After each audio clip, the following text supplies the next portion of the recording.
Good morning students. Last lecture में हम agriculture से रिलेटेड हम पढ़ रहे थे, ओके, जिसमें हमने टाइप्स ऑफ एग्रीकल्चर जो करते हैं लाइक सब्सिस्टेंस एग्रीकल्चर और कमर्शियल एग्रीकल्चर, इनके बारे में जाना। Okay, various kinds of agriculture जो है डिफरेंट फॉर्म्स, उनके बारे में जाना। डिफरेंट टाइप्स ऑफ एग्रीकल्चर कौन कौन से थे, इनके बारे में जाना। ओके, देन हमने टाइप्स ऑफ एग्रीकल्चर पढ़ा, जिसमें हमने शिफ्टिंग कल्टीवेशन के बारे में जाना, nomadic herding, commercial grain farming, plantation agriculture, इन सब चीज़ों के बारे में हमने जाना। ओके, आज हम पढ़ेंगे different types of crops. Okay, there are various kinds of crop. कुछ फाइबर क्रॉप्स होती हैं, कुछ फूड क्रॉप्स होती हैं, लाइक कुछ ब्रिवरेज क्रॉप्स होती हैं, तो इनके बारे में जानते हैं। ओके, लाइक जैसे हमारे पास बहुत आज की दुनिया में आप एंशिएंट टाइम्स में बहुत सारी चीज़ें जो क्रॉप्स हम यूज़ करता है, लेकिन कुछ क्रॉप्स उससे होती हैं जो कि हम फूड आइटम यूज़ करते हैं, लाइक राइस हो गई, वीट हो गई, मेज़ हो गई, मिलेट्स हो गई। ओके, कुछ क्रॉप्स ऐसी होती हैं जिससे हमें फाइबर्स मिलते हैं, लाइक कॉटन हो गया, जूट हो गया, जो कि हम एज अ क्लॉथ में यूज़ करते हैं। Okay, and beverage crops, tea and coffee, ये सारी क्रॉप्स हो गई। तो हम इस चैप्टर में बेसिकली ये पढ़ेंगे कि राइस जो क्रॉप है वो कहाँ पे की क्रॉप्स जो होती है ये कहाँ की जाती है, वीट क्रॉप्स कहाँ की जाती है सबसे ज़्यादा, मिलेट्स कहाँ होती है, मेज़ कहाँ होती है, इनके बारे में हल्का सा डिस्क्रिप्शन हम लेंगे। ओके, अब जैसे राइस जो है most of the parts of the world में as the most consumed food crop मानी जाती है। Okay, most of the part जहाँ पर राइस सबसे ज़्यादा ग्रो होती है वहाँ पे राइस को ही एज अ स्टेपल डाइट में यूज़ किया जाता है। ओके, और स्पेशली जब हमें ट्रॉपिकल और सब ट्रॉपिकल रीजन से एशिया के वहाँ पर सबसे ज़्यादा होती है, because due to the rainfall climate ही सूटेबल करता है वहाँ पर फॉर राइस क्रॉप्स, इसलिए राइस क्रॉप ही ऑलमोस्ट ऑल द ईयर इन्हीं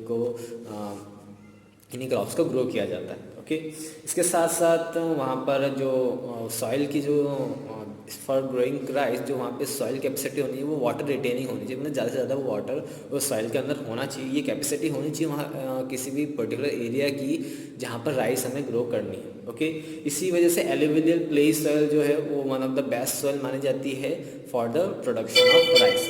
now China is the leading producer जो है राइस ग्रो करने की बात करें तो चाइना है वो लीडिंग प्रोड्यूसर है, उसके बाद इंडिया आता है, it's the second largest producer of rice. Okay, in fact ये जो दो कंट्रीज़ है ये दोनों मिलाकर आधी है ना, वर्ल्ड की आधी जो राइस प्रोडक्शन है या टोटल राइस प्रोडक्शन है वो आधी ये दो कंट्री मिलकर ही करती है। Then comes Japan, Sri Lanka, Egypt and Bangladesh जो कि मेजर राइस प्रोड्यूसर है after China and India. Then comes wheat. Okay, wheat भी मोस्ट ऑफ द पार्ट्स जो वर्ल्ड है वो स्टेपल माना जाता है, स्टेपल डाइट मानी जाती है पीपल्स की, जिसमें इंडिया, चाइना, पाकिस्तान ग्रो करते हैं। Okay, wheat requires well drained loamy soil, wheat के लिए लोमी सॉइल की रिक्वायरमेंट होती है। ओके, और ये ऐसी जगह पे ग्रो होती है जहाँ पर ठीक ठाक अमाउंट ऑफ बारिश हो एंड टेम्परेचर जो है वो ज़्यादा सनशाइन चाहिए रहती है ड्यूरिंग द हार्वेस्ट सीजन, जब गेहूँ जो है पकना स्टार्ट होता है उस समय तो ज़्यादा सनलाइट चाहिए रहती है, तो हम यूँ बोल सकते हैं कि इनको मॉडरेट रेनफॉल चाहिए और सनशाइन जो होती है वो भी इन्हें मॉडरेट चाहिए रहती है। Okay, it is sown in winter season. Okay, winter season में हम इसकी बुआई की जाती है और ड्यूरिंग द समर सीजन जब समर सीजन लगने वाला रहता है तब हम इसकी कटाई कर देते हैं।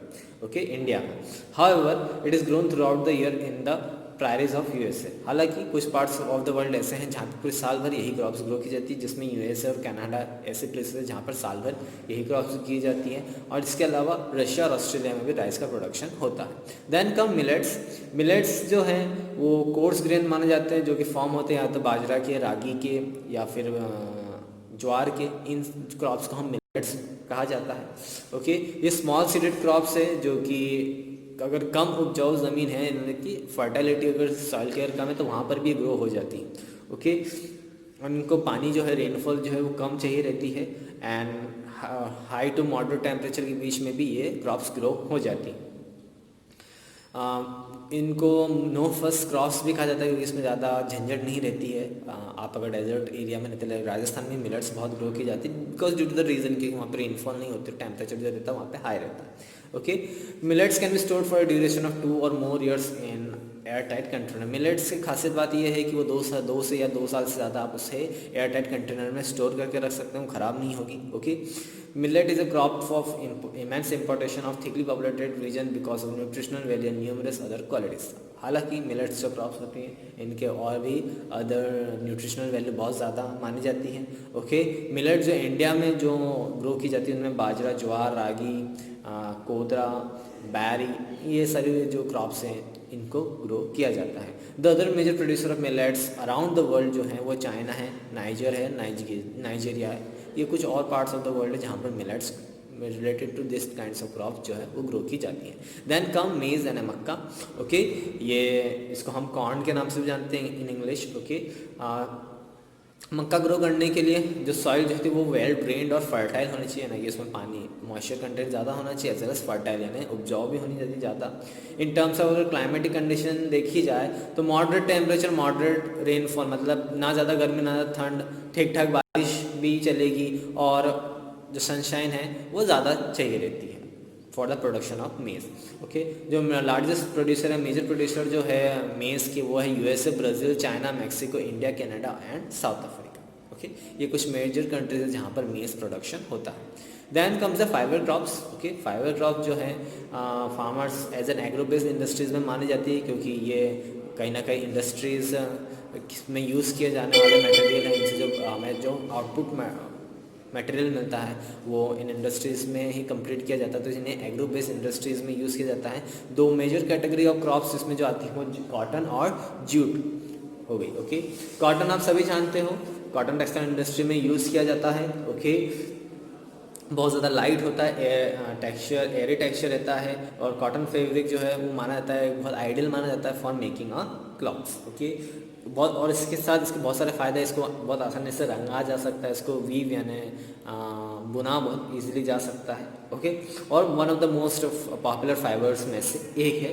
Okay, for designers. ओके, अब अगर खेती बाड़ी की फॉर्म में बात करें कि एक फार्मर को अगर अच्छी यील्ड चाहिए रहती है कॉटन की, यानी कि ज़्यादा से ज़्यादा प्रोडक्शन चाहिए रहता है, तो उसको हाई टेम्परेचर चाहिए रहती है और बहुत ही कम लाइट रेनफॉल चाहिए रहती है।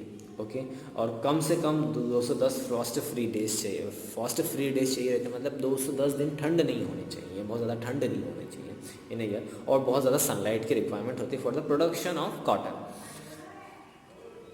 देयरफॉर इन इंडिया कॉटन जो है बहुत ज़्यादा डेक्कन प्लेटू वाले पोर्शन पे ग्रो किया जाता है, और जो सॉइल को जो चाहिए रहती है वो ब्लैक कलर की चाहिए रहती है, तो मोस्ट ऑफ द एरिया इसमें उन सॉइल को ब्लैक कॉटन सॉइल के नाम से जाना जाता है ड्यू टू इस मेजर जो प्रोड्यूसिंग जो सॉइल होती है वो ब्लैक सॉइल पे बहुत इजीली ग्रो हो जाते हैं। ओके, और ये एमपी के कुछ पोर्शंस में किए जाते हैं, महाराष्ट्र में ग्रो किए जाते हैं। ओके, और इनके अलावा और भी प्रोड्यूसर्स है अराउंड द वर्ल्ड, वो है China, USA, India, Pakistan, Brazil और इजिप्ट। ओके, ये कुछ मेजर कंट्रीज़ हैं जो कि कॉटन का प्रोडक्शन करती हैं। Then comes jute. जूट को बेसिकली गोल्डन फाइबर के नाम से जाना जाता है ड्यू टू इट्स कलर जो है गोल्डन कलर है। Like cotton, cultivation of jute में भी बहुत ज़्यादा हाई टेम्परेचर की रिक्वायरमेंट होती है, और ये plain alluvial soil, plain areas में इजीली ग्रो होता है। बट लेकिन कॉटन को बारिश जो चाहिए रहती है वो ठीक ठाक चाहिए रहती है, ना ज़्यादा नहीं चाहिए रहती, मॉडरेट रेनफॉल चाहिए रहती है। बट लेकिन जूट के लिए बहुत ज़्यादा हैवी रेनफॉल की रिक्वायरमेंट होती है, और ह्यूमिड क्लाइमेट की ज़रूरत पड़ती है, जब जाके ये ग्रो हो पाती है। ओके, और जूट जो है इंडिया, बांग्लादेश, ये हैं प्राइमरी प्रोड्यूसर हैं प्रोडक्शन के जूट के। Okay, then comes the beverage crops, जो कि हम जानते हैं in the form of teas और कॉफ़ीज़ के रूप में आप लोग यूज़ करते हैं। ओके, ये ऐसी जगह है जहाँ पर थ्रू आउट द ईयर बारिश हो। टी और कॉफ़ीज़ के लिए थ्रू आउट द ईयर आपको बारिश चाहिए रहती है। ओके, सॉयल टाइप जो है लोमी चाहिए रहती है। ओके, टी प्लांटर्स के लिए स्लोपिंग ग्राउंड्स या ऐसे एरिया चाहिए जो कि जहाँ पर पानी एक जगह इकट्ठा ना हो, तो ये हिली एरिया ज़्यादा प्रेफर करते हैं। हिली एरियाज़ पे सबसे ज़्यादा जो टी प्लांटेशन किया जाता है। चाइना हो गया, इंडिया हो गया, केन्या हो गया, श्रीलंका हो गया, ये ऐसा माना जाता है कि वर्ल्ड की सबसे फाइनेस्ट टी यहीं प्रोड्यूस होती है। Okay,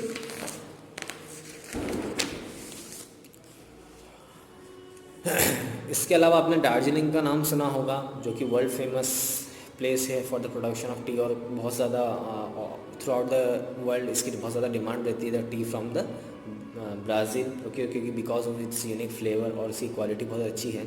raising tea and plucking it leaves are labour intensive task. हालांकि मैंने पहले ही बताया प्लांटेशन क्रॉप्स या जो टी प्लांटेशन में labour work as well as जो मशीनरी वर्क, ये दोनों इक्वल अमाउंट में लगता है। इसमें सबसे ज़्यादा जो कठिनाई होती है एक टी प्लांटेशन को ग्रो करना, फिर उसको वहाँ उनके पत्ते को प्लग करना, लेकिन तोड़ना वो बहुत ज़्यादा उसमें मैनुअल वर्क ही लगता है।